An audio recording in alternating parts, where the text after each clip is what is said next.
Te damos la bienvenida al canal de Playcomp, una iniciativa de divulgación y transferencia financiada por la Convocatoria de Proyectos Nacionales Generación de Conocimiento de la Agencia Estatal de Investigación. Aquí encontrarás innumerables experiencias y sugerencias para utilizar los videojuegos independientes en educación secundaria. Então, isto vai ser muito anticlimático, porque, na verdade vimos numa apresentação incrível de alguém que sabe o que está a fazer, não é? Aquela altura, uma pessoa está a fazer doutoramento e sabe exatamente o que quer, está a fazer, tem um trabalho consistente, pensado e refletido, para uma pessoa que vai falar sobre coisas que não sabe o que está a fazer. E, portanto, vai ser... a melhor pergunta aqui para poder avançar. Vai ser bastante anticlimático, mas espero que seja também curto e que possa, na verdade, até acho que vai ligar-se a várias coisas de apresentações que já fomos ouvindo hoje. Dizer que a maioria das vezes que eu usei jogos foi mais em contexto de investigação e menos em contextos especificamente educativos, tirando quando os uso em aula ou para o trabalho com turmas, com grupos em aula, como o que o Jorge falou há pouco, ou em outros casos, em algumas destas experiências, algumas que vou falar agora um pouco, mas mais em contexto de pesquisa do que em contexto de trabalho especificamente educativo. Então, cheguei tarde à questão dos jogos. Na verdade, jogava quando era criança, não muito, até porque, convenhamos, eu era criança já há muito tempo. Quando eu era mesmo criança, era Spectrum, ok? Só para termos uma ideia do tempo de escala. E, portanto, depois joguei até começar o doutoramento e depois achei, não, tenho que parar, porque senão isto não vai avançar. E só retomei trabalho com jogos mais tarde, quando infelizmente já não tenho tempo para jogar, não é? Pronto, e, portanto, fui fazendo. Também eu cheguei por causa destas questões do digital, ou seja, mais ou menos 10, 12, 15 anos, começou a tornar-se evidente para mim, para colegas que trabalhávamos no âmbito da subjetivação política, que os contextos digitais eram contextos relevantes para compreendermos de que maneira as pessoas se estavam a apropriar das suas subjetividades políticas, das suas formas de ser política. E aí surgiu-nos a ideia também de trabalhar a partir desta lógica de os jogos são eles próprios contextos, são contextos de interação em muitos casos quando as pessoas interagem dentro dos próprios jogos, mas também são meio a partir dos quais as pessoas interagem nas lógicas de comunidades de jogos e, portanto, era interessante incluirmos esta dimensão e começar a trabalhar a partir daí. Pronto, então surge essa possibilidade, avançamos para algum financiamento e trabalhar a partir daí. Neste momento, também por causa desta dimensão da subjetivação, e que se calhar, eu ontem comentei com algumas pessoas, a minha formação de base é psicólogo, e nós podemos abandonar a nossa formação de base, mas ela nunca nos abandona, não é? Pronto, a gente pode tentar fugir, mas estamos quase sempre perseguidos por ela. Comecei a interessar-me por pequenos jogos, lá está, dos que eu ainda consigo jogar em 5 minutos, esquisitos ou estranhos, a maior parte das vezes não fazem parte daquilo que são, digamos até, aquilo que é comumente conhecido pelas pessoas das comunidades de jogos ou dos jogadores mais típicas, mas que me pareciam interessantes para perceber também de que maneira é que eu, se calhar até, pronto, cometendo este pecado que é comparar com o cinema, perceber de que maneira é que podemos ir para a lógica do testemunhar. Quando é que um determinado objeto artístico, como a Raquel dizia há pouco, me permite estranhar-me ou testemunhar-me numa relação com qualquer coisa que eu tenho dificuldade em apreender, em compreender, e que me cria esse deslocamento e esta estranheza. E alguns destes jogos, muitas vezes pequenos, com problemas vários, criam um pouco essa possibilidade. Portanto, aqui foram jogos que usamos, era uma equipa de pessoas no contexto de um projeto, em que fazíamos um pouco também, como já foram sendo faladas aqui, tínhamos metodologias que cruzavam antes, durante e após, punhamos pessoas a jogar em conjunto, a jogar alguns destes jogos e a discutir. Também observamos algumas coisas do que ainda agora referias, Kevin, que era do tipo, pessoas que estavam menos habituadas a jogar viam coisas que outras pessoas já não conseguiam ver, não é? Porque já olhavam para aquilo a partir de um olhar muito definido, mas ao mesmo tempo também havia este nível de conforto e desconforto que funcionava diferente para pessoas diferentes. Por exemplo, este jogo é um jogo que é fácil perceber qual é o objetivo. Para pessoas que têm uma orientação mais típica de jogos, estão habituados a jogar, este jogo é fácil. Fácil no sentido de dizer, ok, eu entro aqui e percebo o que é que eu estou a fazer. Pronto, tenho que jogar, posso ganhar mais ou menos, mas percebo que há aqui uma estrutura que eu reconheço. Alguns outros jogos, por exemplo, aquele, é mais difícil compreender a partir daí. Tem uma estrutura mais difícil e as pessoas estranhavam mais ou menos. Pronto, do ponto de vista do diálogo, isso muitas vezes era interessante depois também trazer. Só para vos dizer, este jogo é um jogo de simulação económica, digamos assim. Se quiserem um bom jogo sobre precariedade, exploração económica, bom, pelo menos é a minha interpretação, poderia haver outras. Aquele jogo é um jogo sobre a guerra, o próprio deslocamento da guerra, porque o que faz o nosso personagem é, enquanto está em casa, é uma pessoa que conduz drones que assassinam pessoas no Médio Oriente. Portanto, é este nosso... E temos este corte entre uma vida mundana em que temos pai de família a jogar jogos com a criança e ao mesmo tempo a outra consola em que ele, na verdade, está a conduzir um drone para assassinar pessoas numa outra geografia. Portanto, temos alguma dificuldade, às vezes, ou melhor, cria algum desconforto também nesta relação e, pronto, uma crítica à própria ideia dos videojogos ou à indústria, etc. Portanto, o que é que nos interessou aqui que ficou para algumas outras coisas posteriores? Neste trabalho, jogos, dimensões cívicas, de que maneira é que alguns jogos fazem uma relação mais explícita com aquilo que é o mundo fora do jogo. Alguns jogos fazem este trânsito, têm pontos ou criam oportunidades para as pessoas pensarem fora. Hoje já se falou em vários desses casos e até em atividades que foram feitas, estava a pensar a atividade que, Júlia, fizeste, não é, de pedir fotografias da ilha, cria explicitamente este tipo de ligação e como é que podemos trabalhar esta ligação.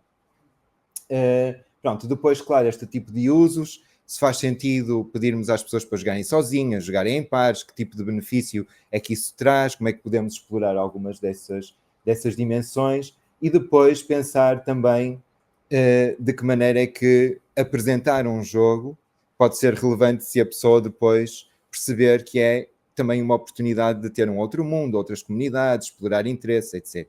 Que em alguns casos isso acontece, noutros casos, obviamente, não. Muitos dos jogos que eu, sei lá, levo paus ou alguns destes jogos, as pessoas jogam para me fazer a vontade, ou às vezes porque eu os avalio, mas nunca na vida depois jogariam ou pegariam naquilo outra vez. É uma coisa, um acontecimento. Entretanto, este ano, já mais recentemente, cruzei-me com este livro, que é um livro interessante se quiserem explorar. Na verdade, depois o autor até tem um Discord também com pessoas que leem. Se tiverem tempo para participar em Discord, também é ótimo para vocês. Eu, infelizmente, nem ler o que as outras pessoas escrevem lá consigo ir, mas é interessante. E que ajuda, se calhar também, em algumas dimensões, a pensar de que maneira alguns destes pequenos jogos que eu fui também experimentando, alguns bons, outros péssimos, negam algumas dimensões que nós habitualmente compreendemos nos jogos. Então, que muitas vezes se apresentam quase como negação, ou seja, sendo os jogos discutem isto, o que é mesmo ser um jogo e de que maneira que eles são não jogos, ou jogos no mínimo estranhos, não é? Que também colocam os jogadores fora das suas posições habituais, não é? E que muitas vezes são jogos muito curtos, jogos muito pessoais, para falar de experiências específicas ou muito subjetivas ou pessoais, ou até, pronto, pode ser um trabalho sobre momentos de vida que as pessoas estão a passar, mas também pode ser sobre ideologias ou sobre outras formas.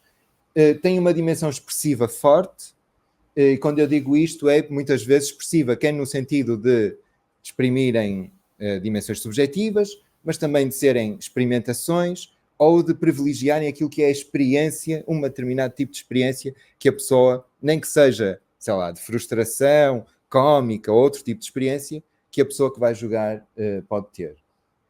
Normalmente são lentos, posso-vos dizer que alguns dos jogos, nomeadamente estes dois que eu vou trazer a seguir, que vou propor depois se alguém quiser jogar, são jogos que eu já usei em aula e que as pessoas me disseram isto são muito lento. Tipo, o que é que eu estou aqui mais ou menos a fazer? O que é suposto fazer? É só clicar? Tipo, por exemplo, a agência e a interação muito limitada, ou seja, o que é esperado do jogador, muitas vezes não é que faça nem muitas coisas, nem há grandes coisas que o jogadora possa fazer. E, portanto, tem este tempo e um bocado até um desconforto. O que é que eu estou a fazer aqui no meio deste jogo, quando é suposto num jogo, não é? Aquela frase um bocado feita que é o jogo, a diferença que tem é se o jogador não faz nada, não acontece nada.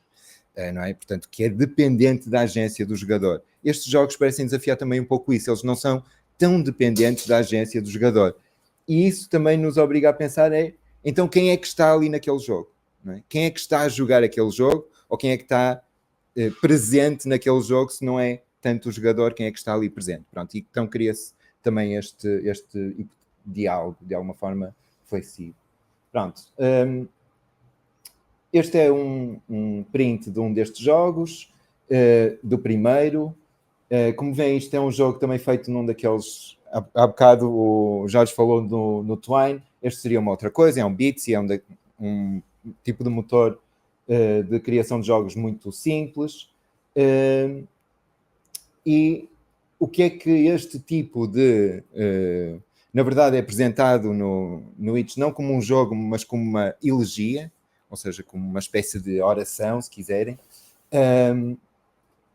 E o que é que eles nos pedem, ou aquilo que é que eu sinto que eles nos pedem, e porque é que, por exemplo, uma das reflexões que surgiu nessa aula é que talvez, ao contrário daquilo que tem sido sempre a minha prática enquanto educação com jogos, estes jogos devem ser jogados talvez em privado. Que é um pouco contrário, na verdade, àquilo que nós fazemos sempre, que é pôr grupos, pôr as pessoas a jogar em conjunto, promover diálogo entre as pessoas no momento em que estão a jogar. Pronto, se calhar, não sei, é o que eu estava a dizer, eu estou a falar de coisas sobre as quais, na verdade, não sei, estou a pensar sobre a partir de algumas experiências. Porque é em privado? Porque há um esforço nestes jogos de criar um espaço reflexivo. E este espaço reflexivo em conjunto é mais difícil de o obter de uma forma pessoal. Ou seja, se a expectativa é que eu me conecte pessoalmente com aquilo que é a proposta, quem é a pessoa que construiu aquele jogo, o que é que me está a tentar dizer, talvez o estarmos em grupo ou estarmos em duos, trios, complique isto. Portanto, a experiência é suposto ser uma experiência mais curta, o que também privilegia a possibilidade de eu voltar a ela, de voltar a jogar, de jogar 2 e 3 vezes, de experimentar o jogo outra vez. E até de escolher os momentos em que aquele jogo pode fazer sentido na minha vida. É um pouco como alguns tipos de texto a quais nós regressamos em diferentes momentos. Pronto, então, o que é que nos dizem ou que tipo de artefacto são muitas vezes estes pequenos jogos? Muito ambíguos, muito indeterminados, é difícil ter uma ideia precisa sobre qual é que é a verdade que o autor ou a autora está a tentar dizer-nos. No entanto, é perceptível para quem está a jogar que é isso que é suposto eu fazer. O que é suposto eu fazer não é ganhar o jogo, não há nada para ganhar naquele jogo. O que é suposto eu fazer é compreender que tipo de questão aquele jogo coloca. O que, obviamente, para algumas pessoas é péssimo. Apresentam este jogo, algumas pessoas dizem eu não tenho paciência para isto, tipo, não estou para aí virado, não me apetece, não, pronto, legitimamente não estão.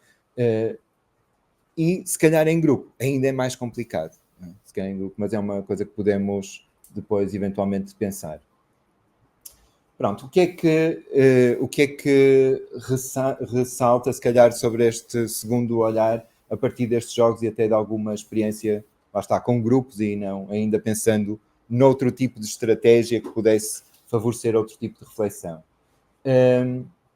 Bom, esta é uma certa ideia de encontro e testemunho que, se calhar, os jogos também nos podem, ou algum tipo de jogos nos pode trazer. Algum tipo de jogos que foram aqui falados também acho que fazem isso. Por exemplo, o Unpacking acho que faz um pouco isso. É suposto eu perceber o jogo também me leva a tentar pensar quem é aquela pessoa, não é? Ou seja, ia colocar-me neste diálogo com aquela pessoa. E de alguma forma colocar-nos neste lugar estranho de não conseguir fazê-lo totalmente, não é? De não conseguir compreender totalmente o que está a acontecer. E, portanto, isto também cria possibilidades reflexivas que eu acho que vão sendo interessantes. Sobretudo, isto para mim é uma frase que eu uso muitas vezes em aula. E estava a pensar numa das aulas de metodologias, que foi uma das aulas em que eu apresentei isto. Eu tento dizer aos meus estudantes, às pessoas com quem eu trabalho, pronto, que aprendemos sempre a fazer uma coisa que não sabemos, não é? Ou seja, que só fazendo coisas que não sabemos fazer é que podemos aprender alguma coisa, não é? E o que eu acho que é interessante em alguns destes jogos muito pequenos, lá está, muito experimentais, é que eles não tentam, ao contrário de muitos outros jogos mais típicos, em que a experiência de sucesso do jogador é muito importante. Num jogo típico, se o jogador não tem sucesso no jogo, abandona. E o jogador abandonar o jogo é sinal de fracasso do jogo. E, portanto, o que os jogos fazem muito bem é treinar os jogadores a jogar o jogo. Um jogo que não seja capaz de treinar o jogador a jogar aquele jogo de forma mais ou menos competente, dependendo a quem, não é? Pode ser um jogo já muito difícil, que só se dirige a jogadores que já têm um nível de competências muito alto, pode ser, mas tem que ser sempre a se criar esse espaço de sucesso para o jogador. E, portanto, treina o jogador a jogar o jogo bem. Estes jogos não, até porque são coisas que não lhes interessa necessariamente treinar o jogador, porque não há forma de os jogar bem, quer dizer, são 5 minutos, se a pessoa nunca mais voltar a jogar também não há perda comercial, não há, digamos assim, grande risco disso. E, portanto, não há essa intenção de treinar o jogador. E, portanto, nós somos mesmo deixados, às vezes, só naquele lugar estranho, de tentar perceber o que é que estamos a fazer, o que é que podemos fazer com aquilo, etc.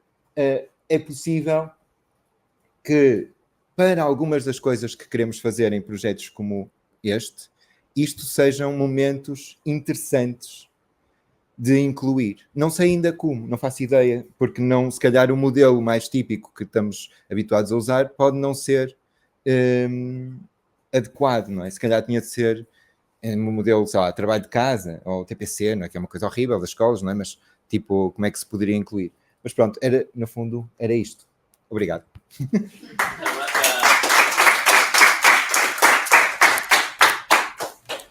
Dos minutitos para preguntas igual de todo lo que ha pasado si queréis en el día y saldríamos ya, ¿no? Sí. O ni les dejamos, Alejandro, tú mandas. 2 minutitos está bien. 2 minutitos, venga.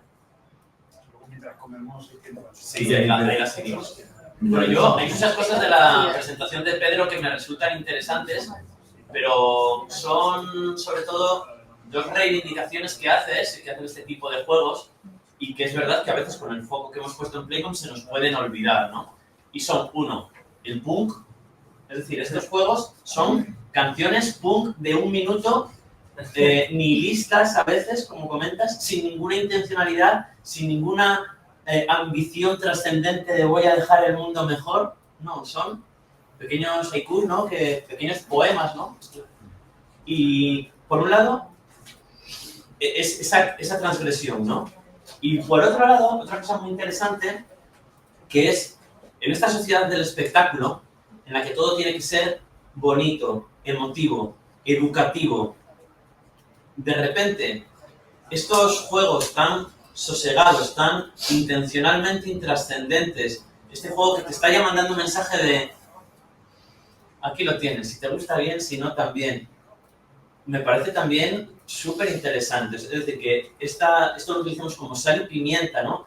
Porque es que, fijaros, hasta nosotros que vamos de, no, fijaros, juegos independientes y demás, tenemos interiorizado el tema de, no, coger juegos que nos transformen, que nos emocionen mucho. Entonces también esta reivindicación del que no pasa nada, también es muy interesante. O que pasa es que, perdón, Sim, só para dizer, este jogo, por exemplo, é profundamente emocional. Eu acho que é uma... Sim, pronto, é isso, é mesmo...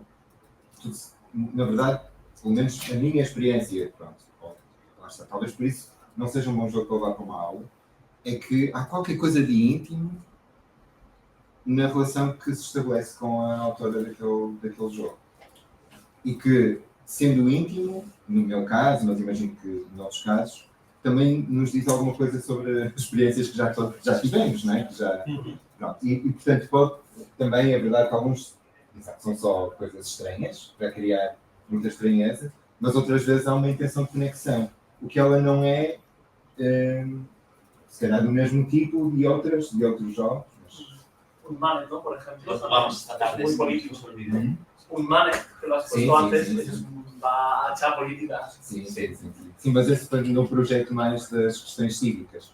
E é assim, muito... E também é estranho, não é? Porque não... aqueles mini-jogos de puzzles pelo meio e...